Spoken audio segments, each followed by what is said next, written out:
Pour le renforcement de la mise en œuvre effective de la ZLECAf, le marché commun africain, la Banque africaine d'import-export a mis à disposition un fonds d'1 milliard de dollars dans le cadre du fonds d'ajustement dont le but est de soutenir les pays africains dans le processus d'adaptation au nouvel environnement commercial libéralisé et intégré établi dans le cadre de l'accord sur la ZLECAf en atténuant les effets négatifs potentiels des pertes de recettes tarifaires induites par la ZLECAf. L'Union africaine et la Banque africaine d'import-export, Afreximbank, avaient promis de mettre à disposition 10 milliards de dollars à cet effet.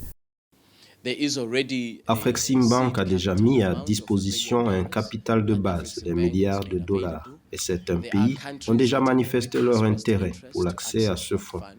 Une enveloppe qui va permettre de poursuivre le processus de mise en œuvre effective de la ZLECAf qui fait face à quelques obstacles, notamment le problème de convertibilité des devises qui font perdre près de 5 milliards de dollars à certaines économies africaines, mais aussi l'arrimage des systèmes douaniers à la norme du marché commun et la ratification des textes par tous les 55 pays africains. En attendant Mozambique, la ZLECAf compte 46 pays membres.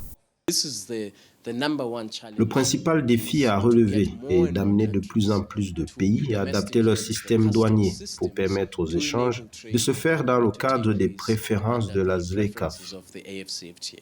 Lancé en janvier 2021 avec pour objectif de stimuler le commerce intra-africain à hauteur de 35 milliards de dollars par an, la ZLECAf avait engagé en 2022 une phase test du marché commun africain avec 6 pays dont la Côte d'Ivoire, le Sénégal, le Togo, la Guinée, le Niger et le Burkina Faso, à l'effet de simuler la faisabilité de ce gigantesque projet économique et avait obtenu des résultats concluants. L'institution envisage élargir à la fois le nombre de pays, mais aussi d'étendre au domaine du commerce et des services.